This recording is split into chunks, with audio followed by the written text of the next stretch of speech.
오늘은 구원의 서정 세 번째 시간으로 인생의 가뭄을 만났을 때라는 주제로 좀 하나님의 말씀을 살펴보고자 합니다. 사실 오늘의 본문은 창세기 13장 전체의 이야기 중에 본문은 5절에서 9절까지만 읽었지만 사실상 13장 전체의 이야기를 좀 다뤄보고자 합니다.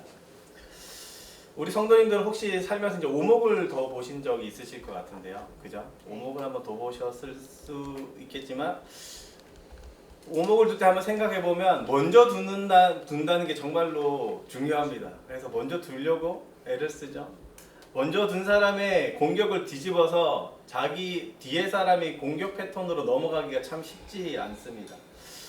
오목에 있어서요, 먼저 돌을 두는 게 유리한지 안 유리한지 전문가들 사이에서도 팽배하게 의견이 좀 대립됐다고 해요. 결국에 이 논쟁 가운데에서 오목을 먼저 두는 것이 정말 유리하다라는 결론이 났다고 하거든요. 정말 오랜 시간의 논쟁 끝에 먼저 두는 것에 대한 유리함이 있음을 많은 사람들이 인정하였습니다.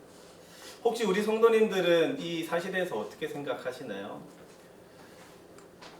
물론 이 전문가들의 의견이나 혹은 깊은 사고를 하지 않더라도 바둑이라는, 이 오목과 비슷한 바둑이라는 것만 봐도 바둑에서도 이제 하수가 먼저 이제 흑돌을 집어서 먼저 두게 되잖아요. 이런 바둑의 규칙만 봐도 먼저 두는 것에 대한 유리함은 부정할 수 없을 것 같습니다. 어쩌면 인생에서 맞이하는 각종의 선택 순간에서도요, 먼저 선택하는 것에 이점이 있다는 것은 누구나 부인할 수 없는 사실인 것 같아요. 예를 들어서요, 치킨을 딱 시켰을 때 먼저 먹어 라는 사실은 마치 통통한 닭다리살을 먹으라고 아니면 내가 좋아하는 날개살을 먹으라는 의미가 되겠죠. 혹시 뭐 피자를 시켰을 때 먼저 먹으라고 하는 것은 풍성한 토핑이 있는 조각을 먼저 집어라 라는 의미일 거예요. 아마 치킨을 먼저 먹는데 목뼈를 먼저 들어서 내가 이거 먼저 먹게 하는 사람은 잘 없을 겁니다. 이러한 사람의 심리를 반영하듯이 너무나 감사하게도 이 치킨 업체들은요, 콤보라는 메뉴를 이제 개발해서 출시하기 시작했어요. 날개와 닭다리살로만 이루어진. 한날은 제가 아내한테 치킨 좀 시켜서 먹자 해서 한 마리 시키라고 이제 시켰는데 봤더니 콤보가 아닌 거예요. 제가 엄청나게 화를 냈어요. 내가 먹어야 닭다리살 2개가 없어져가지고 엄청 화를 냈던 기억이 있는데요. 이렇듯 먼저 선택에 대한 이점과 먼저 선택에 대한 유리함을 우리가 정말 부정할 수 없습니다. 분명 사람이라면 선택하는 순간에서 차선택을 선택하거나 아니면 손해보는 선택을 하거나 혹은 뒤에 선택할 사람을 배려해서 선택한다면요, 어쩌면 둘 중에 하나인 것 같아요. 정말로 정신이 좀 이상하게 되어버린 사람이거나 아니면 사람이 아니거나. 아닌가요? 우리 성도님들은 항상 양보하고 배려하는 참된 성도들이 저만 이상한가요? 그만큼 누군가에게는요, 제가 또 너무 극단적으로 예를 들긴 했지만 누군가에게 양보하는 삶은요, 일반적인 눈에는 비정상적으로 보일 만큼 양보가 쉽지 않습니다. 그러기에 많은 사람들은 양보하는 행동 자체를 높이 사고 칭찬하게 되죠. 최근에 저도 이제 바쁜 게 오늘도 마찬가지지만 출근길에 한번 생각해 보세요. 운전하고 막 가는데 누가 막 끼어들면 양보하기 쉽지 않습니다. 저는 한때로 요즘에 이제 양보를 좀 자주 하거든요. 먼저 끼워주고 스스로 이렇게 또 쓰담쓰담해요. 아, 잘했다, 막 이렇게. 그 정도로 이 운전하는 거에서도 양보한다는 게 정말로 쉽지 않죠. 이런 관점에서 오늘의 본문을 좀 살펴보면 저는 선뜻 이 아브라함의 선택이 이해가 가지 않습니다. 물론 만약에라는 단어를 이 성경 속에 저희가 사용할 수는 없지만요, 한번 풍부한 상상력을 좀 발휘해서 이 아브라함이 롯에게 내가 우하면 내가 좌하고 내가 좌하면 내가 우하겠다고 딱 말을 했을 때 롯이 이렇게 이야기하는 거예요. 큰아빠는 소돔 땅으로 가시고요, 제가 이 약속의 땅에 머물겠습니다 라고 말했다고 한번 상상해 보세요. 만약에 그렇다고 하면 아브라함은 어떤 반응을 하게 될까요? 먼저 선택권을 줬다는 건 그 이후의 상황이 어떻게 이루어질지 모른다는 의미잖아요. 만약에 진짜 롯이 나는 하나님의 약속을 붙잡겠습니다, 그러니까 큰아빠가 저 땅으로 가세요 라고 했으면 아마 성경에서 민족의 아버지는 롯이 되었을지도 모릅니다. 어떤 선택을 하고 어떤 결과가 나올지 모르는 상황에서 양보한다는 것, 선택권을 준다는 것 정말로 쉽지 않아요. 더욱이 이 롯의 선택에 따라서요, 아브라함이 이 풀과 물이 부족한 목초지에서요, 정말로 더 안 좋은 곳으로 떠나가게 됐다고 하면 아브라함의 미래는 불보듯 뻔합니다. 유목민의 삶을 살고 있었고 가축들이 많았는데 당시에 목초지가 부족하고 물이 없는 곳으로 간다는 건 내 미래의 불확실성에 내 모든 것을 건다는 특이한 선택을 하는 거예요. 이런 것처럼 이 아브라함은 진짜 그냥 단순하게 롯에게 선택권을 넘겨준 게 아닙니다. 하지만 이런 어떤 마음에 아브라함이 선택권을 줬냐 안 줬냐를 좀 떠나서요, 혹은 롯이 어떤 선택을 했냐 안 했냐라는 것을 떠나서 우리는 본문 속에서 좀 놓치지 않아야 될 한 가지 중요한 사실이 있습니다. 그것을 좀 함께 나눠보고자 하는데요, 제가 결론부터 이야기하면 아브라함은요 원래 이런 선택을 할 수 있는 사람이 아니었다는 겁니다. 저는 오늘 아브라함이 원래 그런 사람이 아니었는데 이런 사람이 되었다는 것, 변화된 삶에 대한 관점에 대해서 조금 함께 나눠보고자 합니다. 오늘의 본문은 서로 싸우는 이유를 이렇게 설명해요. 5절에서부터 7절인데요. 가지고 계신 성경을 같이 눈으로 읽었으면 좋겠습니다. 5절입니다. 아브라함의 일행 롯도 양과 소와 장막이 있으므로 그 땅이 그들이 동거하기에 넉넉하지 못하였으니, 이렇게 표현을 해요. 정말로 땅 가운데 먹을 것이 부족해지기 시작했어요. 아브라함의 내러티브 구조를 익숙하게 아시는 성도님들은 불현듯 생각나는 한 장면이 있을 겁니다. 그게 뭐냐면 아브라함이 처음으로 하나님께 부르심을 받고 순종해서 딱 처음에 가나안 땅으로 도착했을 때 그 땅이 풍부한 땅이 아니었고 기근이 들고 가물어 있다는 사실입니다. 창세기 12장 10절이거든요. 이렇게 이야기해요. 그 땅에 기근이 들었으므로 아브라함이 애굽에 거하려고 그리로 내려갔으니 이는 그 땅에 기근이 심하였음이라. 상황은 조금 다를지라도 본질적인 의미에서 같은 지금 상황이에요. 먹을 게 부족하고 지금 살 미래가 보이지 않는 상황입니다. 처음에 맞닥뜨린 이 기근 속에서 아브라함은 무엇을 선택했냐면 더 좋은 땅을 찾아 떠나는 거였어요. 풍부한 목초지를 찾아 떠나가는 것. 그래서 성경에서 이야기하는 건 점점 남쪽으로 내려와서 네게브라는 사막을 지나서 더 아래에 있는 풍부한 애굽 땅으로 가게 되거든요. 아브라함은요, 하나님의 약속이라는 것 완전히 잊었고 배려심도 많은 행동을 보이지 않았습니다. 더욱이 애굽 땅에서 보였던 아브라함의 행동을 보면 정말로 추악하고 정말로 바보 같은 행동을 해요. 12장 11절 13절인데 이렇게 기록해요.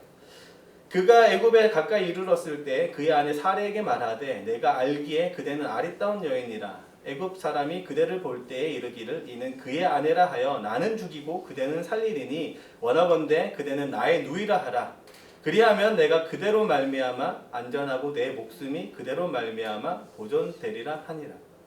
내가 살고자 해서 아내를 버리는 정말로 파렴치한 행동을 합니다. 당시 애굽의 문화가 이랬던 것 같아요. 남편이 있는 아내일지라도 자기가 가지고 있는 권력으로는 충분히 뺏을 수 있는 문화를 가졌던 것 같습니다. 그러기에 이 아내를 뺏길까봐 노심초사하는 아브라함의 모습이 어쩌면 자연스러울 수 있어요. 그리고 이런 문화는 이후에도 이 다윗 왕이 보여줬던 것처럼 밧세바를 그냥 범하잖아요. 그런 것처럼 당시의 고대 군동의 문화, 그리고 정말로 오랜 시간 동안 권력을 가진 사람이 아내를 더 이렇게 쟁취하는 것은 남편이 있고 없고와 상관없는 상황이었습니다.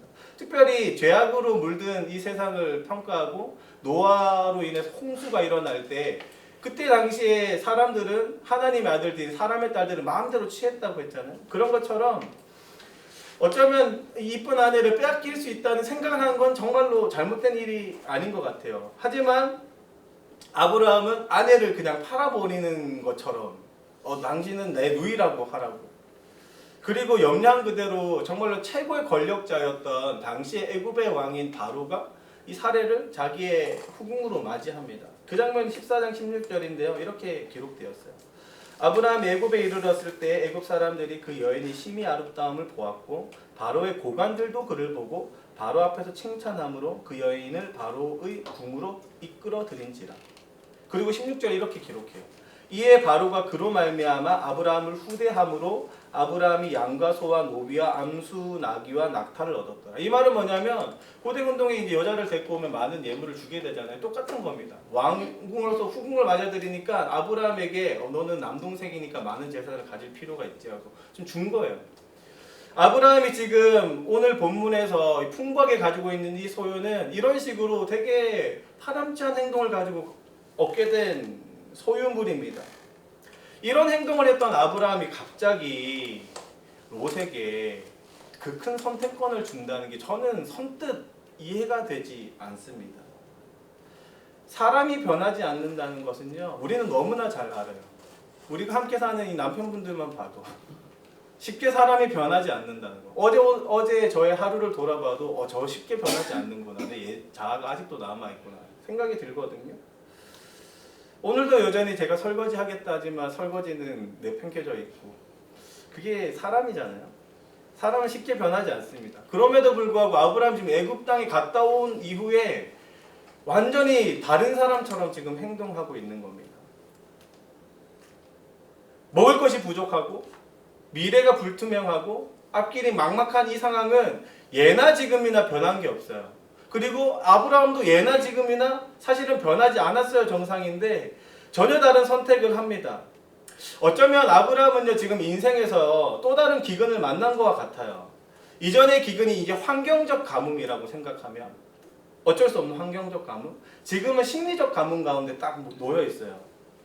불어난 소유를 유지하기 위해서 아이러니하게도 나와 내 가축들이 먹지 못하는 상황이 지금 되어 있는 것이죠. 상황을 볼 때 진짜로 아브라함의 태도는 이전과 같이 더 나은 목초지로 가야 정상입니다. 우리의 삶을 돌아보아도요, 이런 비슷한 상황이 놓여져 있을 때를 보게 됩니다. 분명히 수입이 부족해지거나 그래서 먹을 것이 부족해지는 환경적 가뭄에 놓일 때가 있어요. 최근에 들어 코로나의 사건을 보기만 해도 우리가 수입이 반강제적으로 줄어들면서 되게 우리가 지출이 막 줄어들어야 되고 이 환경적 가뭄에 딱 놓일 때를 보게 되잖아요. 하지만 수입이 아주 풍족한데도 불구하고 내가 먹을 게 없는 것처럼 느껴질 때가 있어요. 먹는 것이나 입는 것에 내 수입과 상관없이 부족함을 제한을 겪는 경우가 있습니다.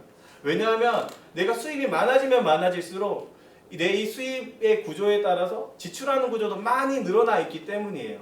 이 소유가 많이 늘어난 만큼 이 소유를 유지하기 위해서 많은 목초지가 필요했던 것처럼 지금 우리도 많은 수입을 가진다고 한들 많은 것이 남는 게 아니라 오히려 부족함을 겪는 경우가 있습니다. 단편적인 예로 기업이 겪는 이 흑자부도라는 것이 그런 거고요. 또 이런 경우도 많아요. 월 1억을 번다고 해도 1억이 다 내 돈이 아닐 경우가 많습니다. 오히려 많은 대출로 인해서 많은 부동산의 어떤 이자를 갚아야 됨으로 인해서 오히려 그 1억이 다 탕감되어져 내가 오늘 하루 쪼들리는 상황을 겪게 됩니다. 눈빛들을 보니까 1억을 아직 안 벌어보셔서 이해를 못하시는 가 봐요. 1억을 번다고 해도 1억이 다 내 돈이 아닐 경우가 훨씬 많아요. 이렇게 심리적 가뭄 상태에 놓여있는 게 이 시대 사람들입니다. 그런데요, 환경적 가뭄과 심리적 가뭄, 저는 두 개를 다 한번 경험을 해봤는데 저는 환경적 가뭄보다 심리적 가뭄이 더 힘든 것 같아요. 왜냐하면 이 심리적 가뭄에서는 양보하기가 훨씬 힘들기 때문입니다.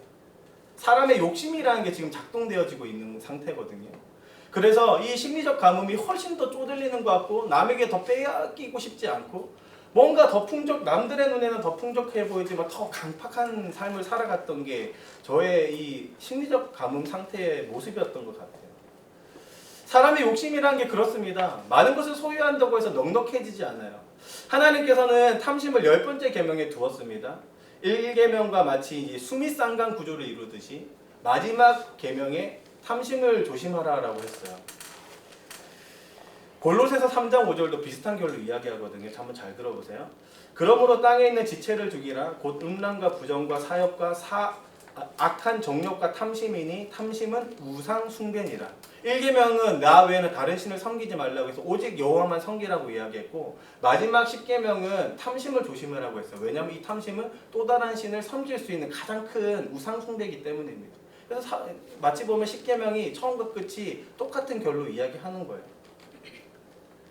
하나님께서 이렇게 탐심을 경계할 만큼 성경은 탐심이 또 다른 신을 섬기게 하는 가장 큰 요인이라고 하는 것만큼 많은 것을 가진 사람이 쉽게 포기할 수 없습니다. 많은 걸 가진 사람이 더 넉넉하게 배려하는 삶을 살아가기 쉽지 않아요. 그리고 우리 안에 있는 죄성이 우리 안에 있는 우리가 가진 소유들을 넉넉하다고 해서 포기하게 만들지 않습니다. 그러기에 이 심리적 가문 가운데에서 내 것을 포기하고 남에게 더 좋은 것을 선택하라고 하는 이 아브라함의 마음은요, 정말로 저는 이해가 되지 않아요. 정말로 어떻게 아브라함이 원래도 그렇지 못한 사람인데 더 이 강팍해질 상황 가운데서 어떻게 더 좋은 선택지를 지금 주고 있지? 라는 생각이 든 거죠. 어떻게 아브라함은요, 이 조카로, 저 욕한 거 아닙니다. 조카 롯에게 더 좋은 선택지를 줬을까요? 어떻게 더 좋은 권한을 넘겨주고 있을까요? 어떻게 이전과 다른 삶을 살아내고 있을까요? 그것을 좀 함께 살펴보고자 합니다. 아브라함의 놀라운 변화, 그 시작은요, 하나님께로 돌이키는 이 회개의 삶을 시작했기 때문이에요. 지난 시간 우리는 이 거듭남에 대한 이야기를 좀 함께 살펴보았습니다. 제가 구원의 서정 도표를 한번 가져왔었는데 한번 먼저 PPT 하나만 열어주시겠어요? 이 목사님 PPT 한 번만 넣어. 이게 지금 지난주에 가져왔던 건데 제가 좀 명확하게 설명드리기 힘든 도표라고 이제 제 인터넷에서 다운받은 건데요. 제가 좀 PPT를 수정했어요. 다음 PPT 한번 보여주시겠어요? 제가 배워왔고 저도 성경 가운데에서 읽혀지는 구원의 서정은 이런 흐름입니다. 소명과 다 똑같아요. 요소는 다 똑같지만 논리적인 흐름이 조금은 수정될 필요가 있다라고 생각이 들고, 이건 저의 생각이라기보다 저보다 훨씬 뛰어난 신학자들이 밝혀내고 있는 최신의 이제 흐름이에요. 소명, 이 하나님의 부르심에서부터 중생 거듭남이라고 이야기했죠. 그리고 이제 그 사람이 하나님께 의롭다함을 여기는 게 이제 칭의이고요. 그리고 그 사람이 하나님 주신 성령을 인해서 더 거룩한 삶을 살아가는 단계가 성화. 그리고 이 사람이 아무리 반복된 죄 가운데 있어도 끝까지 영화로운 단계까지 하나님 끌고 가시는 단계가 있는데, 이게 바로 성도의 견인이에요. 끌고 가시는 거예요. 하나님 구원의 과정 끝까지, 최종의 단계까지. 이 중에서 이제 중생은요, 좀 자세히 살펴보면 이제 믿음과 회개라는 요소가 가장 관찰되어지고 눈에 띕니다. 많은 학자들이 이제 믿음과 회개에 대해서 이제 논리적 순서를 많이 이야기해요. 믿음이 먼저나 회개를 먼저나. 근데 이제 최근에는 이 믿음과 회개가 거의 뭐 동시다발적인 거, 어쩌면 명확하게 정의했을 때는 성경이 구분하고 있지만 구분할 수 없을 만큼 완전 동전의 양면처럼 그런 게 믿음과 회개라고 표현을 합니다. 그리고 하나님께 의롭다함을 여긴 사람은 하나님께서 아들이 되었다라고 이제 양자됨이라는 표현을 하죠. 성경에도 양자라는 표현을 하죠. 둘째 아들이라고 표현하는 것처럼 하나님 의롭다 여긴 사람은 하나님의 자녀가 되었다는 증표가 되어요. 그래서 제가 이렇게 조금 꼬리표를 달아서 설명을 좀 바꿔놓은 겁니다. 그래서 칭이 하나님께 의롭다함을 여긴 사람은 이미 구원이 확정되어 있기 때문에 과거의 구원이라고, 과거적 구원이라고 표현을 하고, 현재 우리가 구원된 삶으로서 현재 하나님 나라를 살아가고 있기 때문에 성화의 단계와 성도의 견인, 지금 우리가 누리고 있는 단계죠. 이 단계는 현재적 구원이라고 표현을 하는 거고요. 아직 완성되어 있지 않지만 이미 완성되어 있는 이 영화의 단계는 미래에 구원되어 확정된 미래적 구원이라고 이렇게 표현하고 있는 거예요. 그래서 구원이라는 것은 과거 시제와 현재 시제와 미래 시제를 동시다발적으로 다 가지고 있는 게 이 구원이고, 이 흐름 속에 있는 게 우리 성도의 삶입니다. 그리고 지금 제가 이야기하고 싶은 건 이 중생의 단계에서 이 회개예요. 제가 설명드린 것처럼 이 거듭남은요, 완전히 사람을 새롭게 하는 이야기입니다. 지난 시간 새 창조라고 이야기했잖아요. 완전히 새로워져서 이 지성이 완전히 새로워졌기 때문에 이제 하나님을 인식하는 단계가 되는 거예요. 그리고 하나님을 인식할 뿐만 아니라 하나님이 기뻐하시는 뜻이 무엇인지 알게 되는 것, 그 지성까지 들어와 있는 상태, 완전히 새로워진 이 지식을 가지고 있는 게 이 거듭남의 상태고요. 이 지식만 새로워진 게 아니라 하나님이 원하시는 기쁘신 뜻대로 살고자 하는 마음이 날마다 불일 듯 막 일어나요.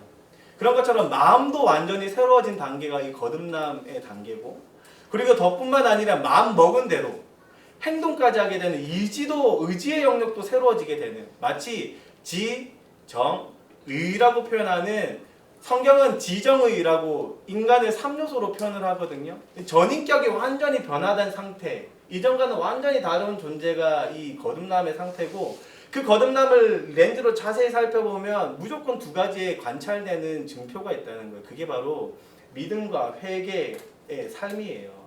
그 중에서 제가 지금 믿음을 회개를 같이 보자는 겁니다.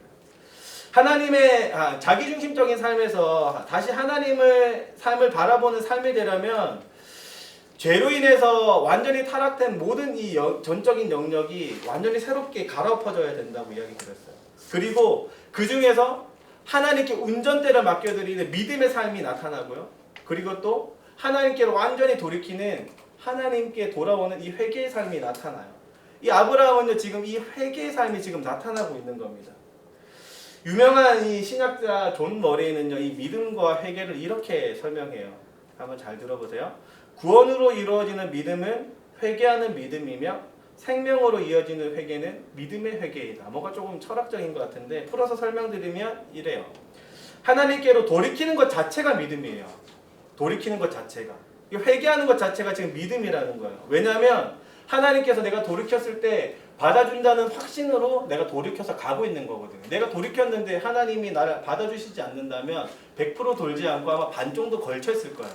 마치 많은 사람들이 선택하는 것 같이 잠시 발만 담궜다가 아닌 것 싶으면 돌아와야 되잖아요. 근데 하나님이 꿈꾸시는 이 회개는요, 하나님께로 완전히 100% 돌린 삶이거든요.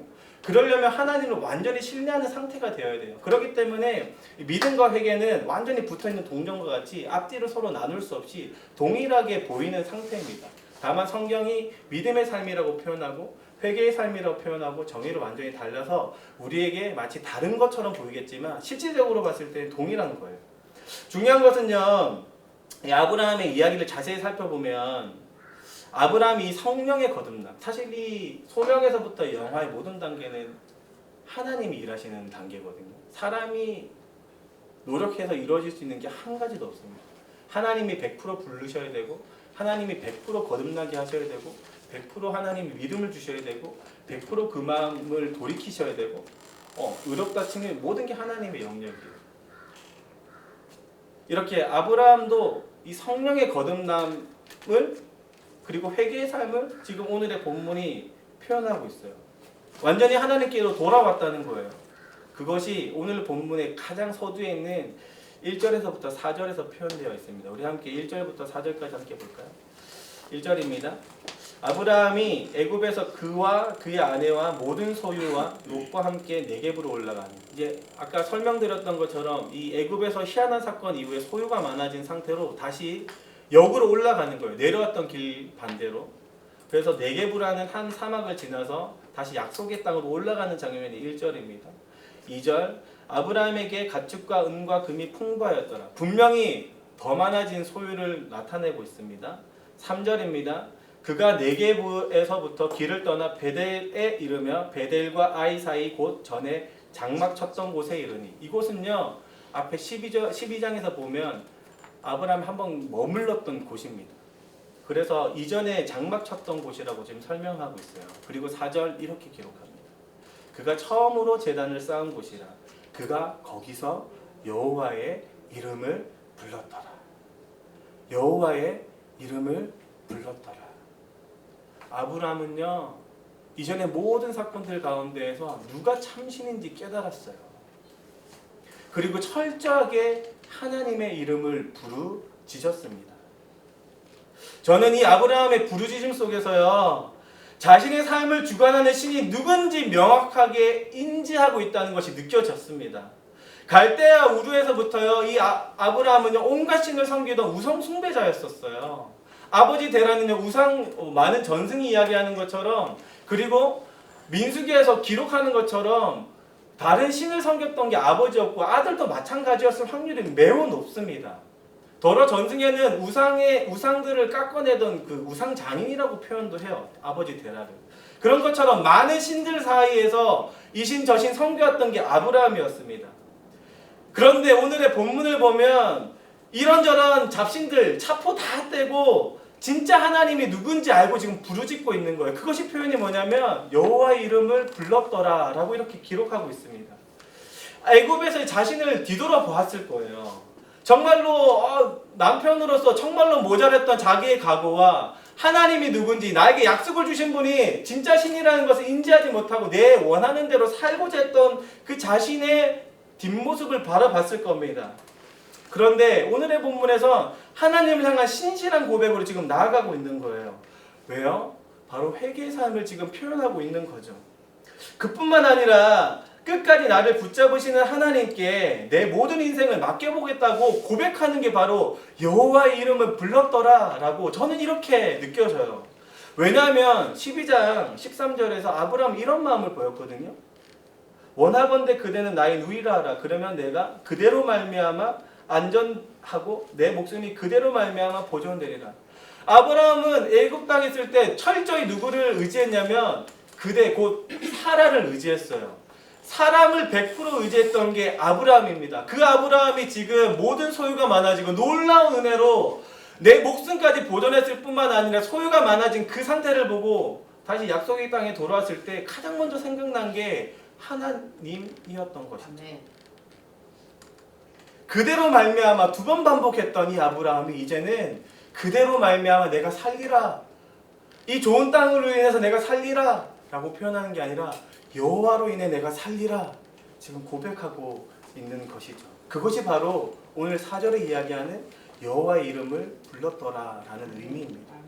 저는 이 짧은 외침 속에서요, 하나님을 향한 지식과 또 마음과 의지가 새로워진 이 거듭남의 표지인 하나님께로 돌이킨 이 회개의 삶을 아브라함이 나타냈다고 저는 생각되어져요.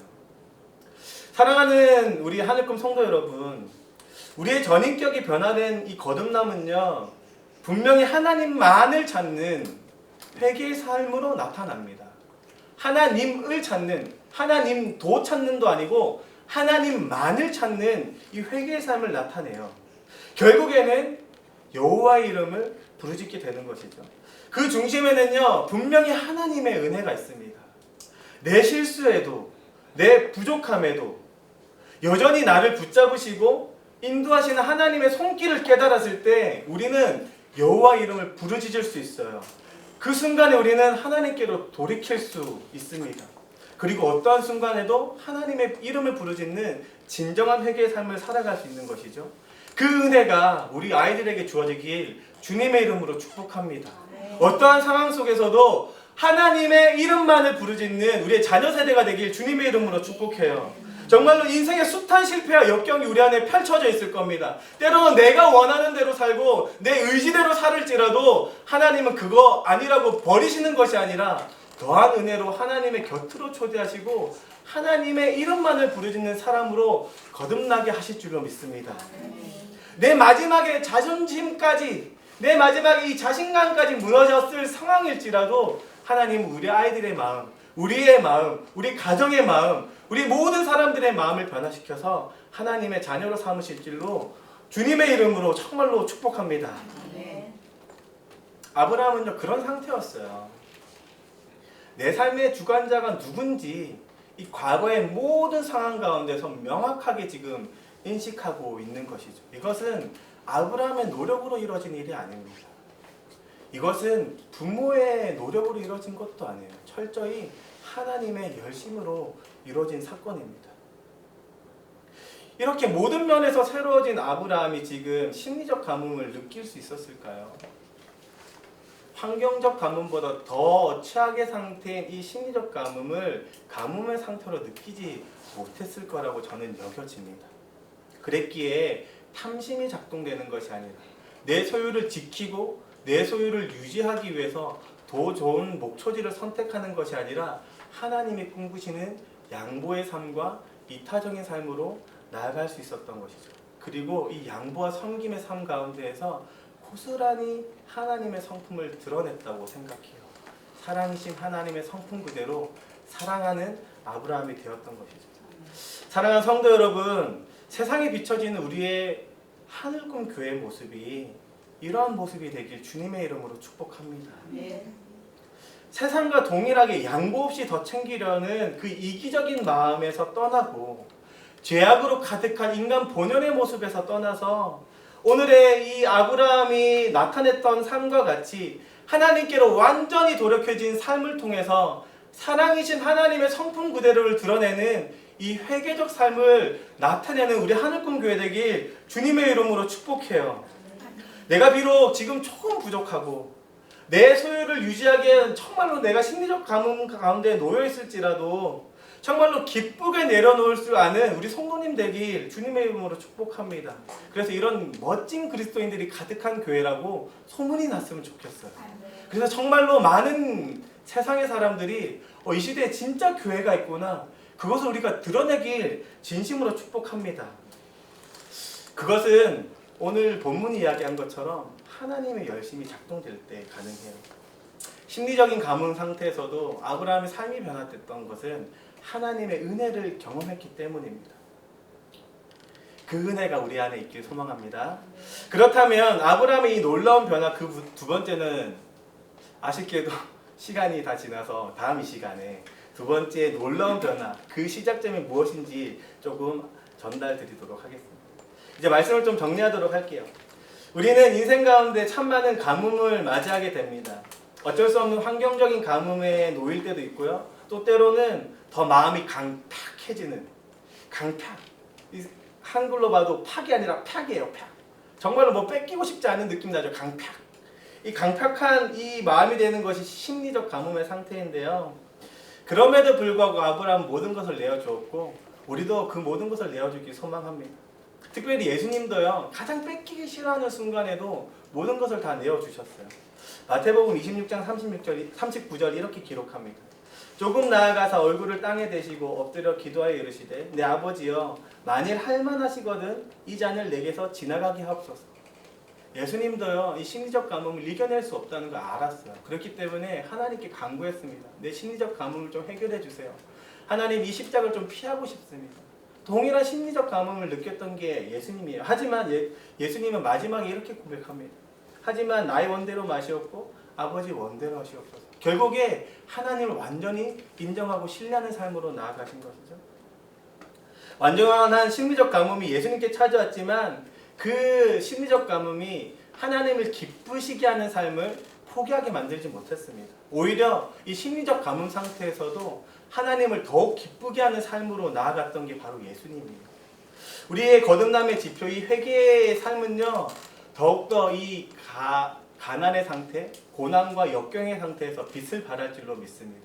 특별히 심리적 가뭄 상태에서도 우리의 인생 가운데 일하실 하나님을 기억하고 하나님만을 의지하는 그 삶으로, 그리고 사랑을 나타내면서 우리의 거듭남인 지표인 이 회개적 삶을 더욱더 빛나게 나타내는 우리 하늘꿈 성도님 되길 주님의 이름으로 축복합니다. 저는 오늘 이 설교를 마무리하면서 불현듯 이 찬송의 가사가 생각났어요. 이렇게 기록하더라고요. 가물어 메마른 땅에 단비를 내리듯 성령의 단비를 내려 새 생명 주시옵소서. 1절의 가사가 이렇게 시작돼요. 빈들의 마른 풀같이 시들은 나의 영혼. 어쩌면 우리는 가장 큰 심리적 가뭄 상태에 빠져 있는지도 모릅니다. 어쩌면 우리의 가정이, 우리의 직장이, 또 사역의 영역에서 모든 면에서 빈들의 마른 풀 같은 내 자신을 볼 때가 있을 거예요. 하지만 이 가뭄을 해결하게 만드는 것은 물질적인 풍요가 아니라요, 가사 그대로 이렇게 표현합니다. 가물어 메마른 땅에 단비를 내리시듯 성령의 단비를 성령의 단비가 내리고 성령의 거듭남으로 인해 우리 모든 것이 풍요로워질 줄로 믿습니다. 그리고 그것이 정말로 이타적인 삶으로 나타날 줄 믿어요. 우리 함께, 우리 반주는 없지만 육성으로 우리 함께 빈들의 마른 불 같이 함께 찬양하며 나가겠습니다.